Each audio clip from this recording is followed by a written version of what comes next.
Hi, இன்னைக்கு நம்ம வந்து சாதம் எப்படி வடித்து சாப்பிட போகிறோம் அப்படின்னு பார்க்க போகிறோம். கொஞ்சம் ஈஸியான மெத்தடில். இப்போது டயட் குக்கர் அப்படின்லாம் வந்துடுத்து கஞ்சியை வடித்து சாப்பிட்ற மாதிரி. ஏன்னா வெயிட் வந்து கஞ்சி இருக்கிறச்சே அந்த சாதம் சாப்பிடும்போது வெயிட் ஜாஸ்தியாகுது நமக்கு. ஸோ வெயிட் ஜாஸ்தியாகாமல் இருக்கிறதுக்கு இந்த மாதிரி கஞ்சி தண்ணியை நம்ம வடிச்சிட்டு சாப்பிட்றச்சே நமக்கு வந்து வெயிட் வந்து கம்மியாகும். அதனால இப்போது டயட் குக்கர் அப்படின்லாம் வந்திருக்கு. பட் டயட் குக்கரில் பார்த்தீங்கன்னாக்கா அதுவுமே இதே மாதிரி 3 விசில் வச்சு எடுத்து இது பண்ணுறதை விட இந்த மாதிரி பாத்திரம் கிடைக்கிறது. இந்த மாதிரி பாத்திரம் இப்போ எல்லா பாத்திர கடையிலையும் வந்தாச்சு.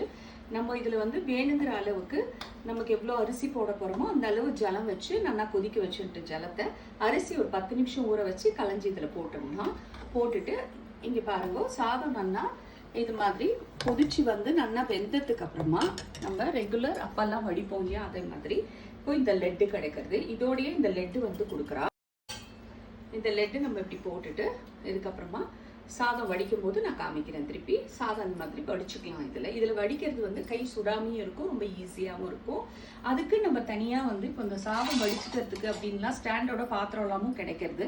பட் அதை மாதிரி தேவையில்லை. நம்மக்கிட்ட என்ன பாத்திரம் இருக்கோ அந்த பாத்திரமே கூட நம்ம யூஸ் பண்ணிக்கலாம்.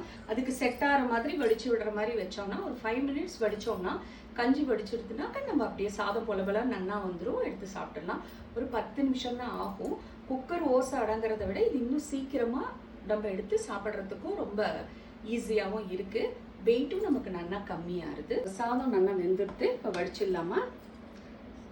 சாதம் வெந்தாச்சு.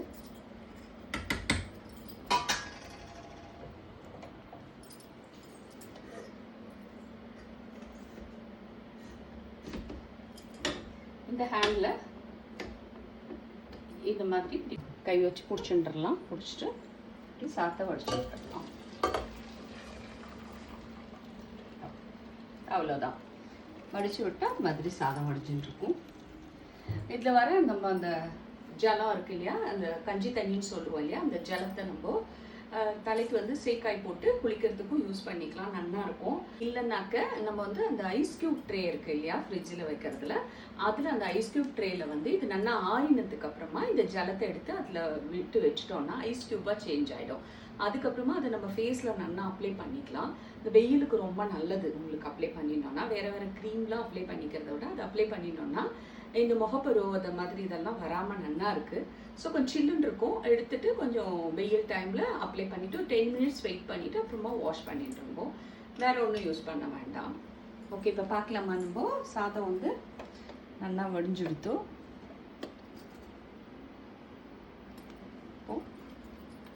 இந்த மாதிரி கஞ்சி ஜலமும் கிடச்சாச்சு நமக்கு. இது பாருங்க இவ்வளோ ஈஸியாக இருந்தது அப்படின்னு சொல்லிட்டு பாருங்க லெட் அப்படி ஓப்பன் பண்ணிக்கலாம்.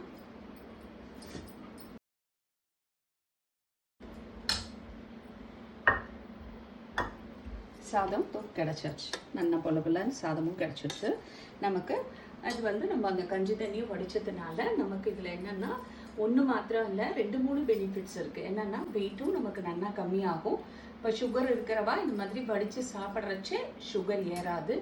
இது மாதிரி ஒரு பாத்திரம் வாங்கிட்டு இந்த மாதிரி கொஞ்ச நாள் ட்ரை பண்ணி பாருங்க. உங்களுக்கே நல்ல சேஞ்சஸ் தெரியும். சுகர் லெவலும் கம்மியாகும், உங்களுக்கு கொஞ்சம் உடம்பும் இழைக்கும். ஸோ ரொம்ப நல்ல விஷயமா இருக்குது. இது ஈஸியாகவும் நம்மளால் இதில் பண்ணிட முடியாது. தேங்க்யூ, பாய்.